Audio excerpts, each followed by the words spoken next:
Early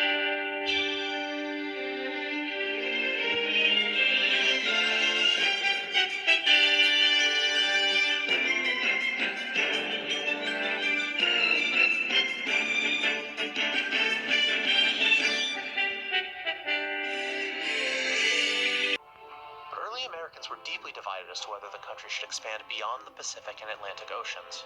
This became a major debate after the Civil War, when some leaders, like post-war Secretary of State Seward, argued that America should push to become a global power. Seward succeeded in pushing a plan to purchase Alaska from Russia, but his attempts to buy Greenland and Iceland, as well as annex territory in the Caribbean, were all blocked by Congress. That's because some Americans, including many on Capitol Hill, had a strong anti-imperialist bent.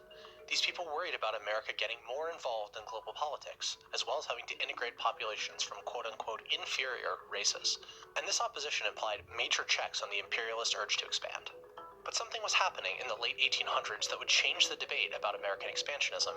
The Industrial Revolution produced explosive economic growth, and the bigger U.S. economy required a more centralized state and bureaucracy to manage the growing economy.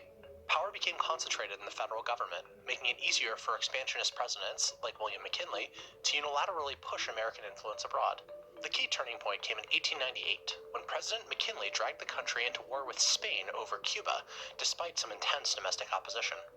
The rising United States easily defeated the moribund Spanish Empire, acquiring Puerto Rico, Guam, and the Philippines in the process.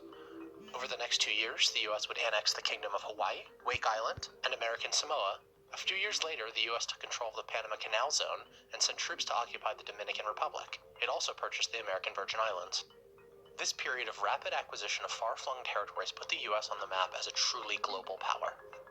During this time, America also began using its influence to protect its growing commercial and military interests abroad, installing pro-American regimes in places like Nicaragua, and playing a major role in international diplomacy regarding the Western presence in China.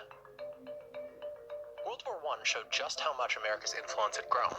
Not only was American intervention a decisive factor in the war's end, but President Wilson attended the Paris Peace Conference, which ended the war, and attempted to set the terms of the peace.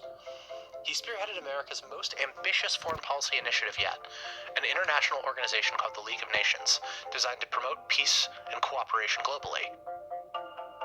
The League, a wholesale effort to remake global politics, showed just how ambitious American foreign policy had become. Yet isolationism was still a major force in the United States. Congress blocked the United States from joining the League of Nations, dooming Wilson's project. During the Great Depression and the rise of Hitler, the U.S. was much more focused on its own region than on European affairs.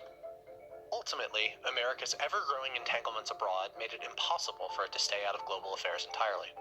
In East Asia, the growing Japanese Empire posed a direct threat to American possessions and troops, bringing the United States and Japan into conflict. This culminated in the Pearl Harbor attack, bringing the United States into World War II. World War II would transform America's global presence forever. The United States was the only major power to avoid economic ruin during the war, and it was the sole country equipped with atomic weapons. As such, it was in a unique position to set the terms of the peace, and, with the aim of preventing another war in mind, it took advantage. The most famous example of this is the creation of the United Nations. The UN Charter set up a system of international law prohibiting wars of conquest, like the ones waged by the Nazis and the Japanese. It also served as a forum in which the international community could weigh in on disputes and help resolve them. This way, the Americans hoped, great powers could resolve their differences through compromise and law rather than war. But UN is the most famous of the post-war institutions. It isn't the only one. 730 delegates from all 44 allied nations came together in a small vacation haven in New Hampshire. Their goal? To establish a global financial system that would prevent another Great Depression and World War. The resulting agreement, called the Bretton Woods Agreement, ultimately became the backbone of the global financial system, resulting in the World Bank and the International Monetary Fund.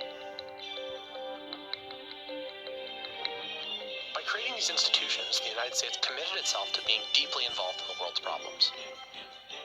The issue, though, is that the world's second largest power, the Soviet Union, saw things differently.